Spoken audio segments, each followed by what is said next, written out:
بيان صادر عن اتحاد المحامين في إقليم الجزيرة نتيجة الظروف الراهنة التي تمر بها سوريا وما تشهده من تعقيدات سياسية وأمنية وإدارية متداخلة. يبرز ملف الأسرى والمحتجزين لدى الحكومة الانتقالية في سوريا كأحد أبرز الملفات الإنسانية والقانونية التي تستدعي البحث والعمل المستمر ووقفة جادة ومسؤولة من جميع الجهات المعنية.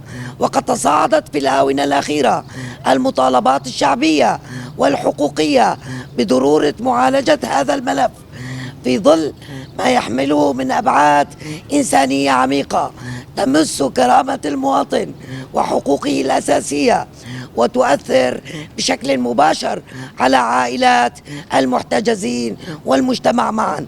إن استمرار هذا الملف دون حلول واضحة وعادلة من شأنه أن يفاقم من حالة الاحتقان المجتمعي ويقوض الثقة بالجهات المعنية بتطبيق القانون، كما يسهم في تكريس حالة من القلق وعدم الاستقرار القانوني والإنساني.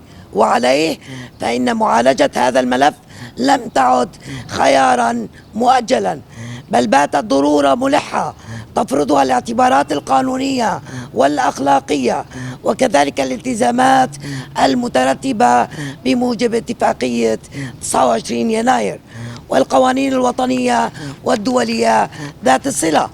وانطلاقا من الدور المهني والقانوني لاتحاد المحامين في إقليم الجزيرة وحرصه على صون الحقوق والحريات، يؤكد الاتحاد على ما يلي: أولا، إن ملف المحتجزين يعد من القضايا الجوهرية ذات البعد الإنساني والحقوقي والتي لا يجوز التعامل معها خارج إطار اتفاق 29 يناير أو إخضاعها لأي اعتبارات سياسية أو تفاوضية، لما لذلك من مساس مباشر بحقوقهم المشروعة وذويهم والأفراد وحرياتهم الأساسية.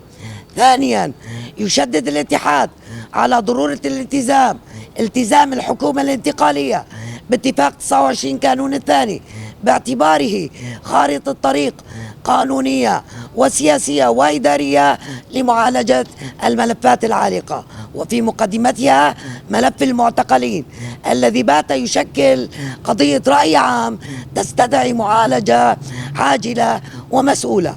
ثالثا، يدعو الاتحاد إلى الإفراج فورا عن المحتجزين وإعادتهم إلى ذويهم دون تأخير وضمان احترام حقوقهم القانونية بما يتوافق مع أحكام القانون الدولي الإنساني ومعايير الإعلان العالمي لحقوق الإنسان، ولا سيما فيما يتعلق بحظر الاحتجاز التعسفي وصون الكرامة الإنسانية. رابعا، يؤكد الاتحاد على ضرورة تحييد هذا الملف الإنساني عن أي تجاذبات سياسية والعمل على معالجته بروح المسؤولية القانونية والأخلاقية بما يعزز الثقة وسيادة القانون. خامسا، يحتفظ اتحاد المحامين بحقه في اتخاذ كافة الإجراءات القانونية اللازمة ومتابعة هذا الملف عبر القنوات القانونية المختصة بما يضمن الحماية القانونية والدفاع عن حقوق المحتجزين وإنصافهم.